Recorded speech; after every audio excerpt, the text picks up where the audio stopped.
ఇప్పటి వరకు మీరు మాట్లాడింది చాలు, ఇక ఆపండి. మా అందరికంటే మీకు ఆ పల్లవిని ఎక్కువ అనుకుంటే గదిలో కూర్చుని దాన్ని భజన చేసుకోండి, లేకపోతే దాని దగ్గరికే పోండి. ఏంటే నువ్వు నన్ను పొమ్మనేది? ఎవరింట్లోంచి ఎవరిని పొమ్మంటున్నావు? నా ఇంటికి నువ్వు వచ్చావా, నీ ఇంటికి నేను వచ్చానా?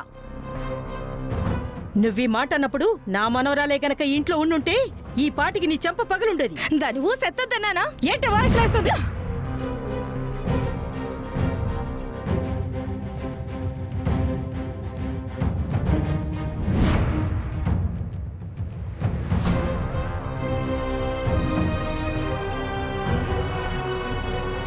బామ్మగారు, బామ్మగారు! అత్తయ్య, అత్తయ్య, అత్తయ్య! నానమ్మ, అత్తయ్య! లే నానమ్మ. అత్తయ్య! ఏమైంది అక్షిత? ఏమో తెలీదంటే ఉన్నట్టుండి సడన్ గా ఆవిడంతటా ఆవిడే పడిపోయారు. నానమ్మ, రే చరణ్, డాక్టర్కి ఫోన్ చేయరా. బామ్మగారు స్పృహలోకి వచ్చిన తర్వాత అతన్ని కింద పడేసింది నువ్వే అని చెప్తే? Hello doctor.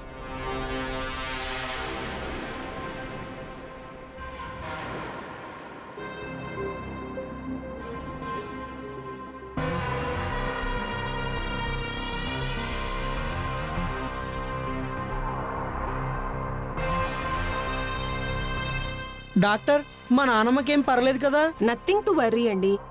2 నిమిషాల్లో ఆవిడ స్పృహలోకి వచ్చేస్తారు.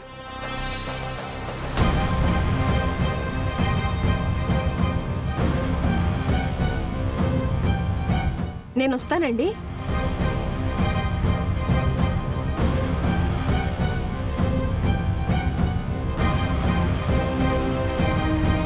ఈ ముసలిది కళ్ళు తెరవకుండా ఇటు నుంచి ఇటే పోతే బావుండు.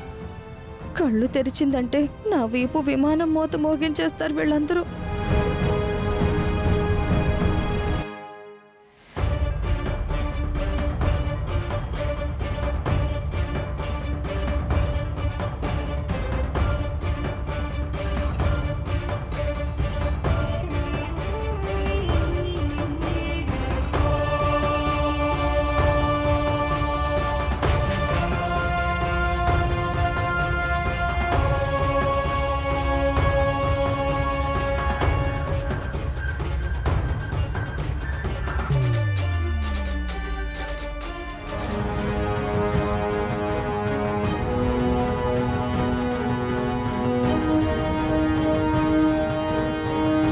బామ్మగారు, కళ్ళు తెరిచారా?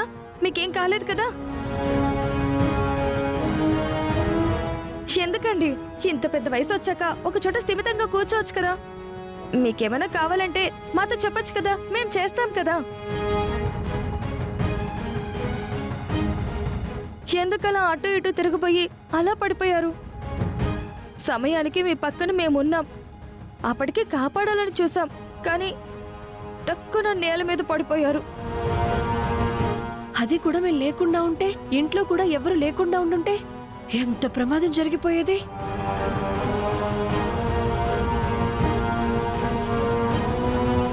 దొంగ మొహందానా, నువ్వే నన్ను కింద పడేసి ఇప్పుడు నేను పడిపోయాను కాపాడబోయావు అంటావా? నువ్వే ఈ పని చేసావని చెప్తే నీ తోలు ఒలిచేస్తారనేగా నీ భయం? నాకు తెలిసే నంగనాచిదానా. అయినా సడన్ గా ఎలా పడిపోయావు నానమ్మ?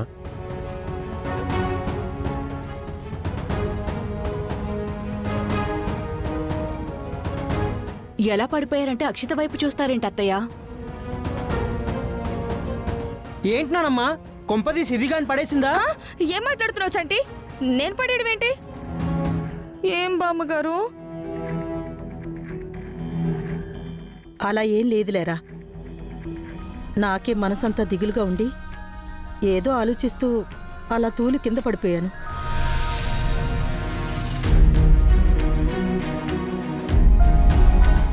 మనసు బాగోపోవడానికి ఇప్పుడు ఏం కష్టం వచ్చిందని మీకు? కష్టం వచ్చిందే నాకే కాదు, ఈ ఇంటికే పెద్ద కష్టం వస్తుంది. దానికి కారణం మీరే కాదు, నువ్వే. నేనేం చేశాను? బంగారం లాంటి కోడలైనా పల్లవిని ఇంట్లోంచి పంపించేసావు కదే.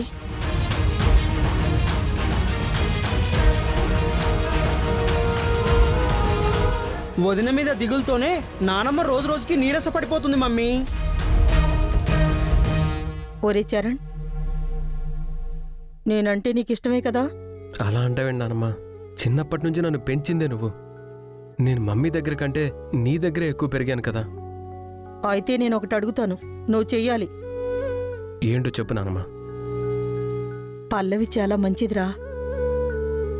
అత్తయ్య గారు ఆపుతారా?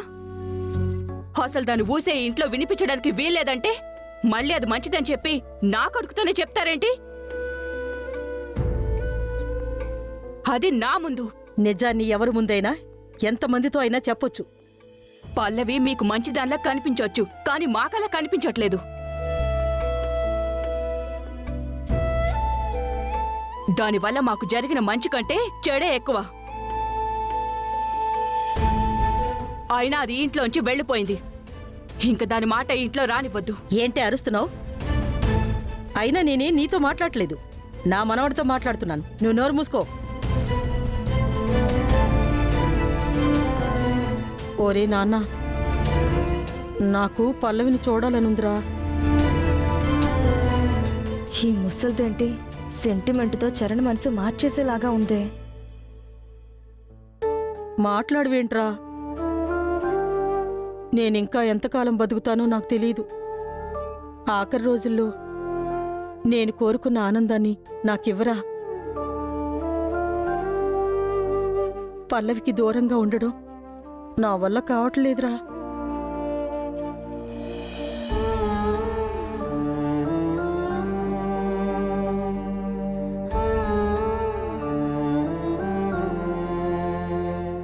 సర్లే నానమ్మ, నువ్వంత బాధపడకు.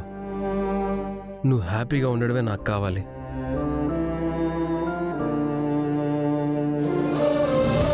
పల్లవిని ఇంటికి పిలిపించమంటావా?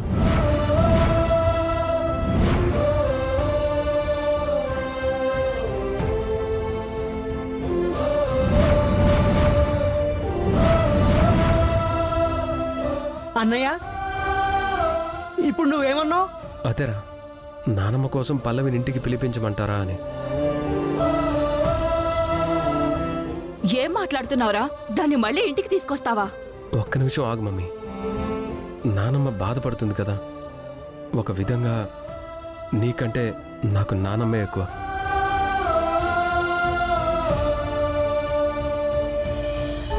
నానమ్మ, నువ్వు సంతోషంగా ఉండడమే నాకు కావాలి. నీ ఇష్ట ప్రకారమే పల్లవిని పిలిపిస్తాను. నువ్వు పల్లవి ఇక్కడే హ్యాపీగా ఉండండి.